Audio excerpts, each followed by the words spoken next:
Hi Gemini, kumusta po sa lahat po ng mga Gemini?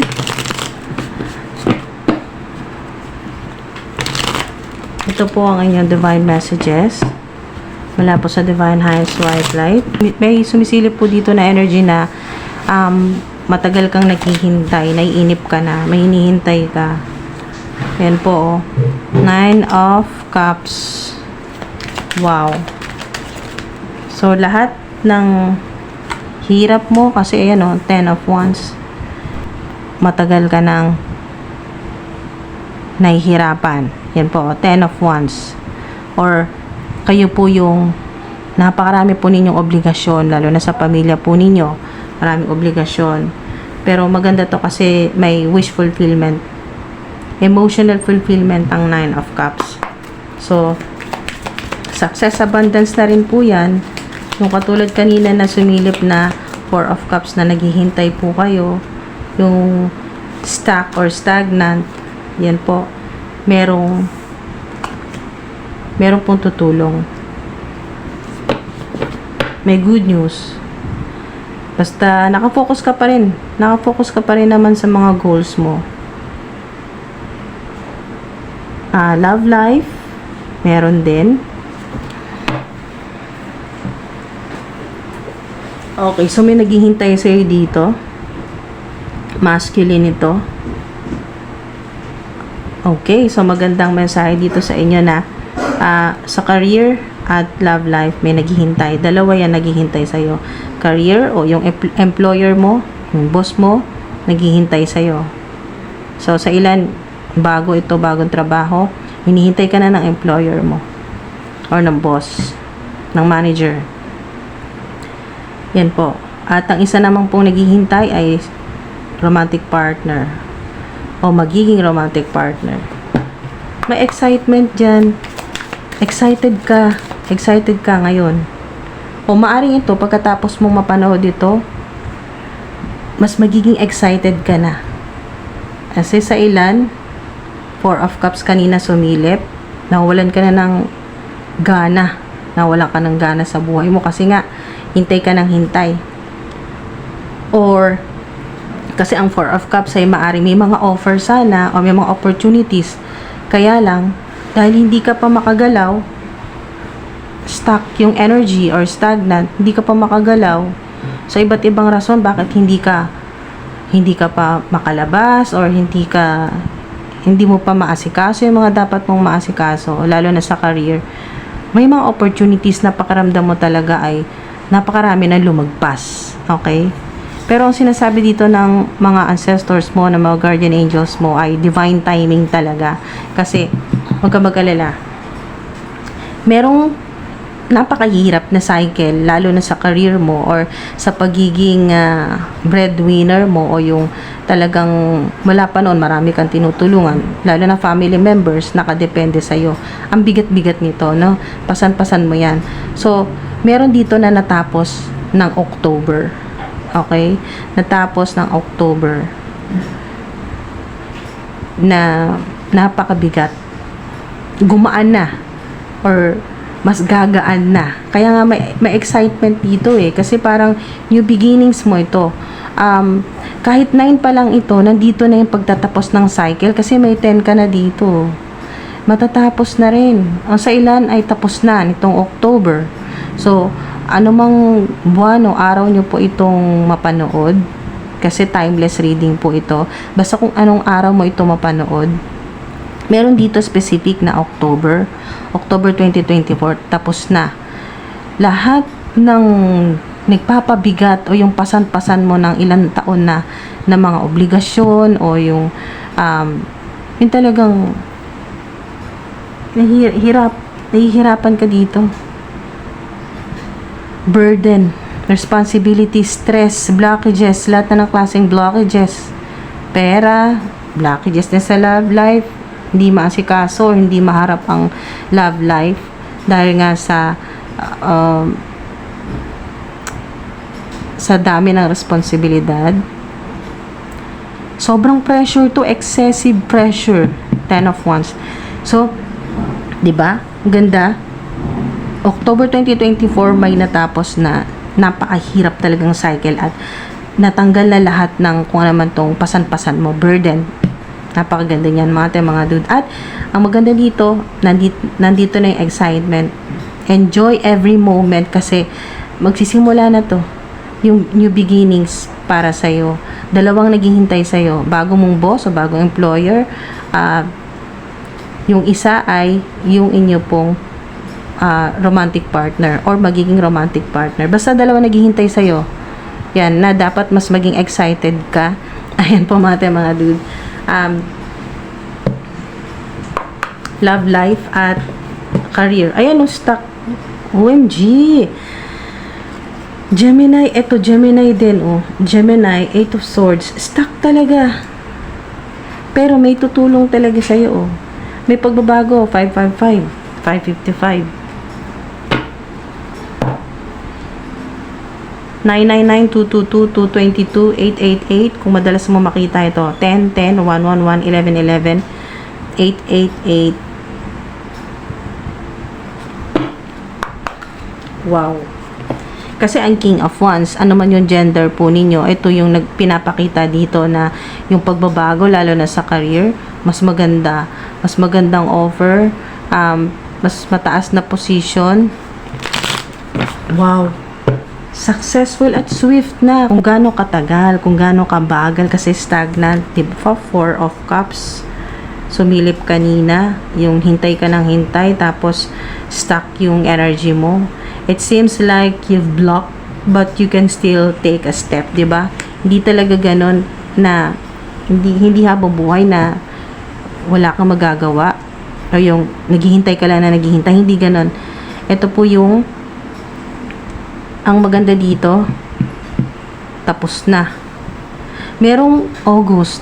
Meron talagang nangyari ng August. Napakalaking, parang naging dagok sa buhay mo or napakalaking pagsubok. Kasi 8, August, talagang sobrang hirap ng ganitong sitwasyon or na-stuck talaga sa negativity, toxicity, pero wala kang magawa, nakatali ka dyan, all tied up yung energy. So ito na yun. Ay, salamat naman, makakawala ka na rin sa ganyang cycle, diba? 4 of Wands, ang ganda nito. Mas magkakaroon ng unity, yan po, mas magiging maayos ang kung ano man yung mga conflicts sa pamilya, family members. Meron ding lilipat ng bahay or ng tirahan, ng apartment, kung saan ka tumitira, lilipat, yan po. Mas magiging maayos, mas magiging stable, kung sa trabaho, stable, sa relationship, romantic relationship. Meron din dito na wedding proposal or mas magiging parang to the next level yung relationship, romantic relationship. Ayan po, may matatawag ka ng home kahit hindi mo kasama ang mga family members mo. Meron ng home, mararamdaman mo na yung sinasabing home sweet home, yung uuwi ka na excited ka palagi, naghihintay sa'yo ang romantic partner, or sa ilan naman ay kung hindi ganun kadali ang transition na kayo po ay magsasama na ng inyong pong romantic partner, kung hindi pa po ay nasa plano nyo na po ito.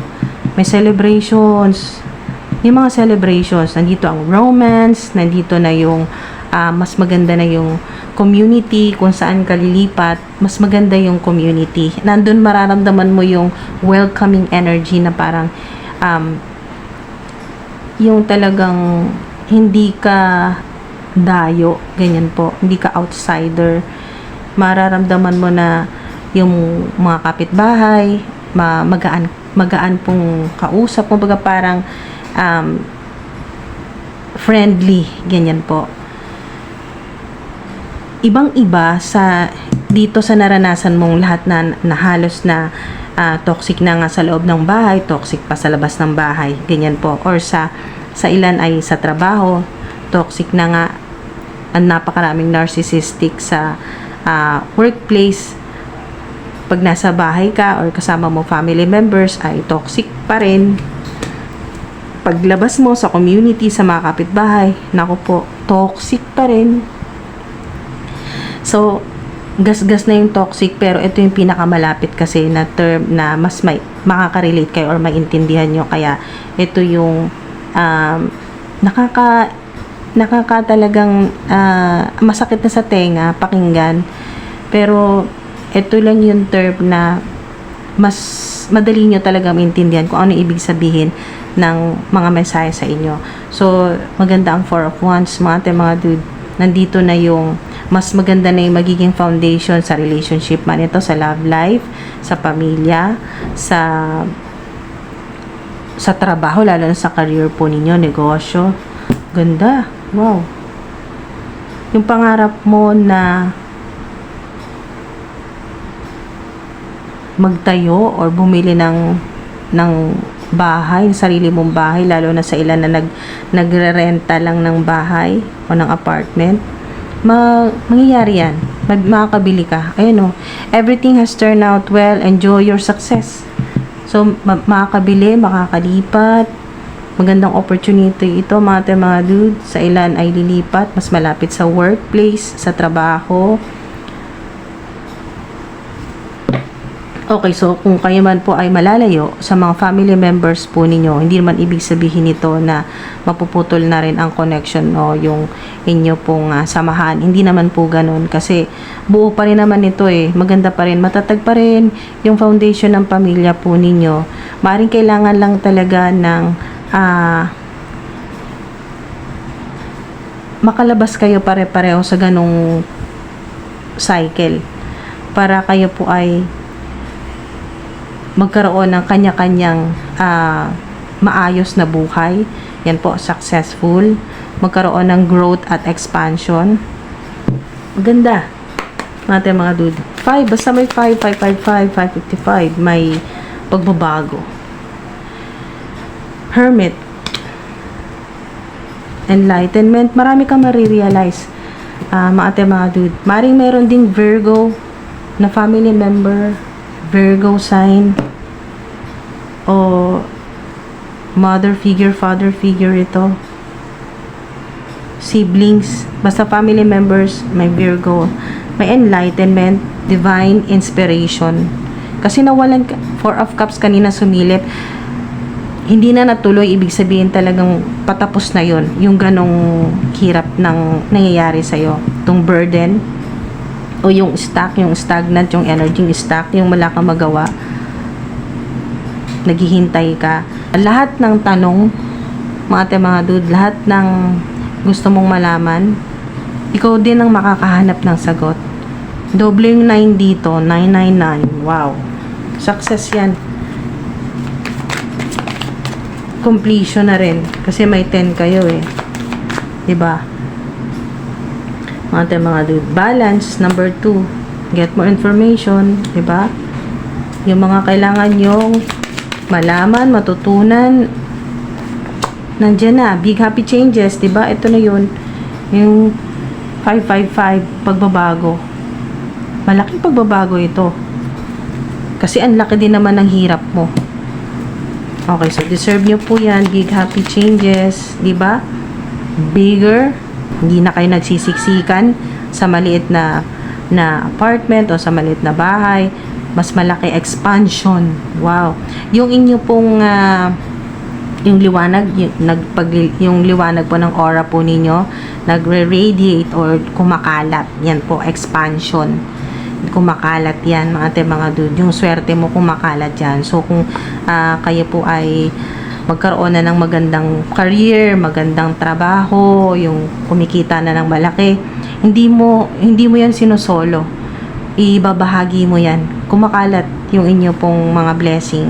So, ibig sabihin, nandun pa rin yung inyo pong pagmamahal sa mga tao na nasa paligid po ninyo, yung pagtulong, nandun pa rin yung kayo po ay pag sobra-sobra na yung inyo pong mga blessing ay ibabahagi nyo pa rin yan. Kasi kumakalat, expansion.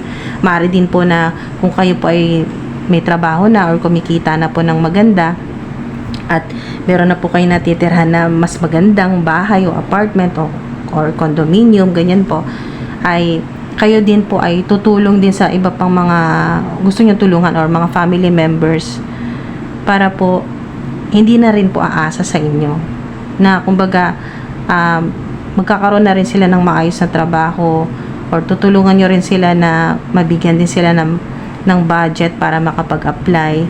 Yan po. Or i-recommend mo sila sa mga kakilala mo na na may magandang mapasukan na trabaho. Ganyan po mga dude. Kasi may mga tumutulong din naman sa'yo. Kaya ayaw mo ring ipagdamot ito. Yung ikaw naman din yung makatulong. Pag okay ka na, kapag stable na, 4, stability, secured na, yun po ay kaya nyo na pong makatulong sa iba or sa mga family members. Diba? The situation will improve. Talagang mag-i-improve yan. Big happy changes yan eh. Magbabago. Hindi ka palaging stuck or hindi ka palaging naghihintay. Ang mangyayari dyan, mga dude, mas magiging mabilis na ang mga pangyayari or yung there's something better. Mas magaganda na yung mangyayari or mga offer, ganyan po mga dude. Okay, so bago natin isara, merong pahabol dito. Loved ones po ninyo or mahal po ninyo sa buhay na meron ditong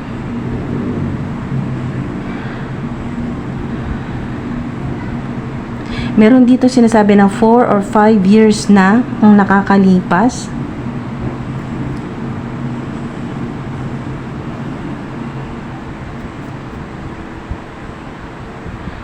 Okay, so meron ditong 4, 5 years or 8 years na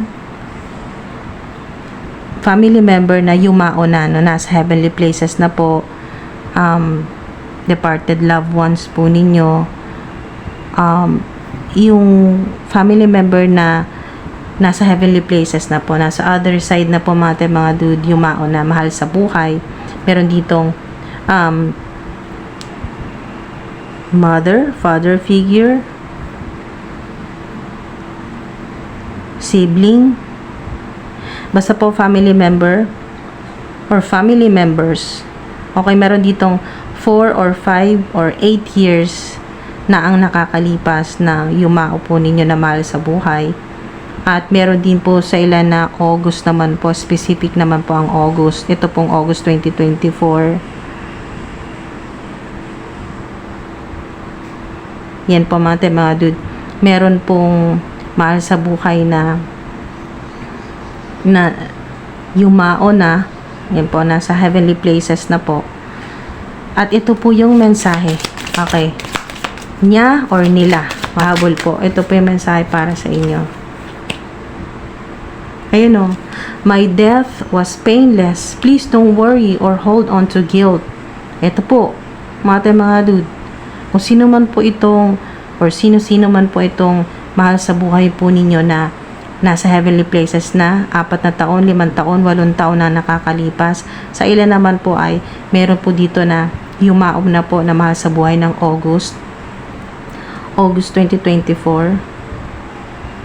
Sa ilan ay 2 buwan na ang nakakalipas. Okay, so mga dude, ito po yung mensahe niya sa'yo. My death was painless. Please don't worry or hold on to guilt. Hindi siya nahirapan. Gusto niyang sabihin sa'yo na hindi siya nahirapan. Sa pagkawala niya, painless. Okay, hindi siya nasaktan, hindi siya nahirapan. Na umalis siya ng walang hirap, kaya huwag ka na mag-alala sa kanya. Huwag kang mag-alala sa soul ng mahal mo sa buhay na ngayon ay nasa heavenly places na. Please don't worry or hold on to guilt. Huwag ka nang mag-guilty. Yan po, huwag ka nang mag-guilty. Maaari kasi na maraming gumugulo sa isip mo, na stuck ka na sa ganitong mindset na may kasalanan ka, may pagkukulang ka. Yan po, kung ano man po itong guilt na to, please don't worry or hold on to guilt. Tanggalin mo na daw yan. Mahal na mahal ka. Yan po, ng family members or ng family member na kailan lang, sa ilan po ay August po ito. August 2024, sa ilan naman po ay buwan naman po ang sinasabi dito na clue, 2 months ago. Sa ilan man po ay 4, 5, or 8 years po ang nakakalipas na hanggang ngayon binabantayan ka. I watch over you every day. Ay no, may puso. Mari din po na pag tumingin po kayo sa langit, may nakikita po kayo mga images po ng mga ulap. Yan po, nagpapahiwatig siya sa'yo na huwag ka mag-alala. Ayun no, binabantayan ka niya palagi. I watch over you every day. Okay, so life is a series. Ala, puso ulit. Loo, mahal na mahal ka talaga. At ramdam mo yan. May mga signs, may mga synchronicities, may mga ginagawa siya na pinaparating sa iyo na mga symbols, mga signs na ikaw lang talaga makakaintindi na alam mo, unang-unang papasok sa isip mo siya yon. Yun ang gusto niyang sabihin sa iyo. Life is a series of choices, choose love. Lagi mong pipiliin love. Yan po mga dude. Lagi mong piliin yung kung ano yung mahal mong gawin, ano yung gusto mong gawin, ano yung heart desires. Yan po, kasi puso, hala. Okay, so meron pang isang clue dito na pahabol. 3 mahal nyo sa buhay na nasa heavenly places na. Napaka-specific dito na 3. 3 family members na nasa heavenly places na. Merong 2 dito na magkasama. Meron dito na 1. Ayan po,